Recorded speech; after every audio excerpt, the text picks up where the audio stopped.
श्रावण मास महात्म्य अध्याय 2। ईश्वर बोले, हे महाभाग, आपने उचित बात कही है। हे ब्रह्मपुत्र, आप विनम्र, गुणी, श्रद्धालु तथा भक्ति संपन्न श्रोता हैं। हे अनग, आपने श्रावण मास के विषय में विनम्रता पूर्वक जो पूछा है उसे तथा जो नहीं भी पूछा है वह सब अत्यंत हर्ष तथा प्रेम के साथ मैं आपको बताऊंगा।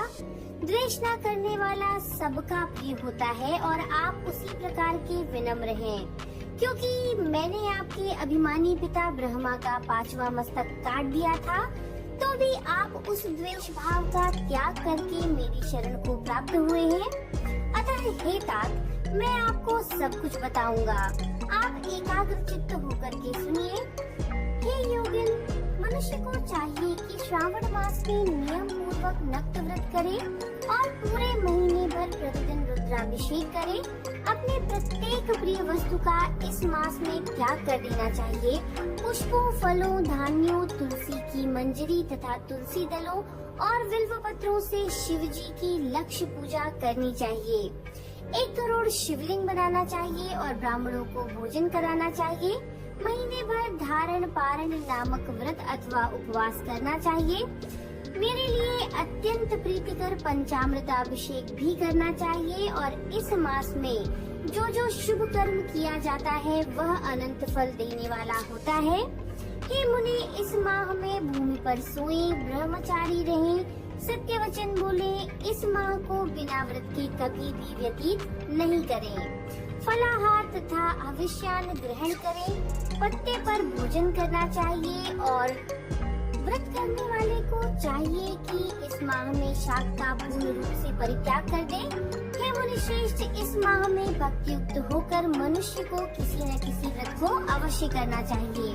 सदाचार परायण, भूमि पर शयन करने वाला, प्रातः स्नान करने वाला और जितेंद्रिय होकर मनुष्य को एकाग्र किए गए मन से प्रतिदिन मेरा पूजन करना चाहिए।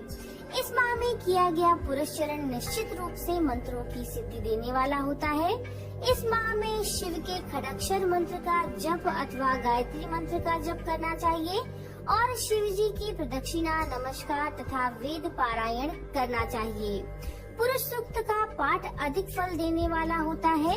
इस माह में किया गया गृह यज्ञ, कोटि होम, लक्ष्य होम और आयुत होम शीघ्र ही फलीभूत होता है तथा अभीष्ट फल प्रदान करता है। जो मनुष्य इस माह में एक भी दिन व्रतहीन व्यतीत करता है वह महाप्रलय पर्यंत घोर नरक में वास करता है। यह माह मुझको जितना प्रिय है उतना और कोई भी मास नहीं है। यह सकाम व्यक्ति को अभीष्ट फल देने वाला तथा निष्काम व्यक्ति को मोक्ष प्रदान करने वाला है। हे सत्तम, इस माह के जो व्रत तथा धर्म है उन्हें मुझसे सुनिए। रविवार को सूर्य व्रत, सोमवार को मेरा पूजन और नक्त भोजन करना चाहिए। श्रावण के प्रथम सोमवार से आरंभ करके 3.5 महीने का रोटक नामक व्रत किया जाता है। वह सभी वांछित फलों को प्रदान करने वाला है। मंगलवार को मंगला गौरी का, बुध और बृहस्पतिवार को बुध और बृहस्पति के लिए तथा शुक्रवार को शुक्रदेव का पूजन करना चाहिए तथा उनके लिए व्रत रखना चाहिए। शनिवार को हनुमान तथा नरसिंह का व्रत करना बताया गया है।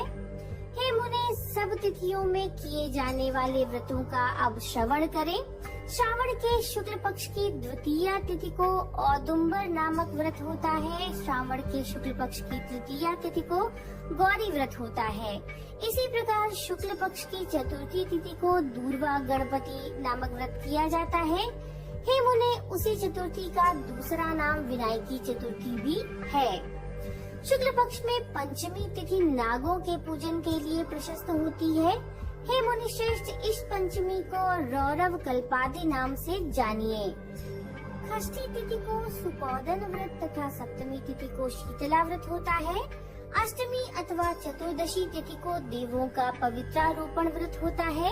शुक्ल तथा कृष्ण कि दोनों नवमी तिथियों को नक्त व्रत करना बताया गया है। शुक्ल पक्ष की दशमी तिथि को आशा नामक व्रत होता है। इस माह में दोनों पक्षों में दोनों एकादशी तिथियों को इस व्रत की कुछ और विशेषता मानी गई है। श्रावण मास के शुक्ल पक्ष की द्वादशी तिथि को भगवान श्री विष्णु का पवित्रारोपण व्रत बताया गया है। उस द्वादशी तिथि में भगवान श्रीधर का पूजन करके मनुष्य परम गति को प्राप्त करता है। उत्सर्जन उपाकर्म सभा दीप सभा में उपाकम, इसके बाद रक्षाबंधन, पुनः श्रावण कर्म, सर्प बलि और हैग्रीव का अवतार, ये 7 कर्म पूर्णमासी तिथि को करने हेतु बताए गए हैं। श्रावण मास के कृष्ण पक्ष में संकष्टी चतुर्थी व्रत कहा गया है और श्रावण मास के कृष्ण पक्ष की पंचमी तिथि के दिन मानव कल्पादि नामक व्रत जाना गया है। हे द्विजोत्तम, कृष्ण पक्ष की अष्टमी तिथि को श्री कृष्ण का पूर्णावतार हुआ। इस दिन उनका अवतार हुआ, अतः महान उत्सव के साथ इस दिन का व्रत करना चाहिए। हे मुनि श्रेष्ठ, इस अष्टमी को मनवादी तिथि जानना चाहिए और श्रावण मास की अमावस्या तिथि को पिठोरा व्रत कहा जाता है। इस तिथि में कुशों का ग्रहण और वृषभों का पूजन किया जाता है। इस माह के शुक्ल पक्ष की प्रतिपदा तिथि से लेकर के सब तिथियों के पृथक पृथक देवता हैं। प्रतिपदा तिथि में देवता अग्नि, द्वितीय तिथि के ब्रह्मा, तृतीया की गौरी और चतुर्थी के देवता गणपति हैं। पंचमी के देवता नाग हैं और षष्ठी के देवता कार्तिकेय हैं। सप्तमी के देवता सूर्य और अष्टमी तिथि के देवता स्वयं शिव हैं। नवमी की देवी दुर्गा, दशमी के देवता यम और एकादशी तिथि के देवता विश्वेदेव कहे गए हैं। द्वादशी के विष्णु तथा त्रयोदशी के देवता कामदेव माने गए हैं। चतुर्दशी के देवता शिव और पूर्णिमा के देवता चंद्रमा तथा अमावस्या के देवता पितर हैं।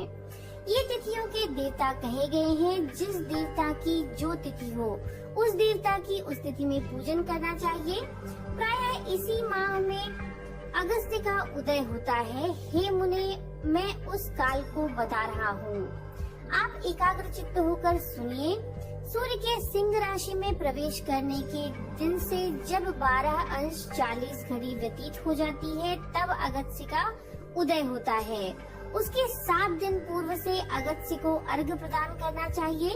12 मासों में सूर्य पृथक पृथक नामों से जाने जाते हैं। उनमें से श्रावण मास में सूर्य गभस्ती नाम वाला होकर तपता है। इस मास में मनुष्यों को भक्ति संपन्न होकर सूर्य का पूजन करना चाहिए। हे सत्तम, 4 मासों में जो वस्तुएं वर्जित हैं उन्हें सुनिए। श्रावण मास में शाक तथा भाद्रपद में दही का त्याग करना चाहिए। इसी प्रकार अश्विन में दूध और कार्तिक में दाल का परित्याग करना चाहिए। यदि इन मासों में इन वस्तुओं का त्याग नहीं कर सके तो केवल श्रावण मास में ही उक्त वस्तुओं का त्याग करने से मानव उसी फल को प्राप्त कर लेता है। हे मानव, यह बात मैंने आपसे संक्षेप में कही है। हे मुनिश्रेष्ठ, इस मास के व्रतों और धर्मों के विस्तार को सैकड़ों वर्षों में भी कोई नहीं कह सकता। मेरी अथवा विष्णु की प्रसन्नता के लिए संपूर्ण रूप से व्रत करना चाहिए। परमार्थ की दृष्टि से हम दोनों में कोई भेद नहीं है। जो लोग भेद करते हैं वे नरकगामी होते हैं। अतः हे सनत कुमार, आप श्रावण मास में धर्म का आचरण कीजिए। इति श्री स्कंद पुराणे ईश्वर सनत कुमार संवादे श्रावण व्रतोद्देश्य कथनम नाम 2 अध्याय।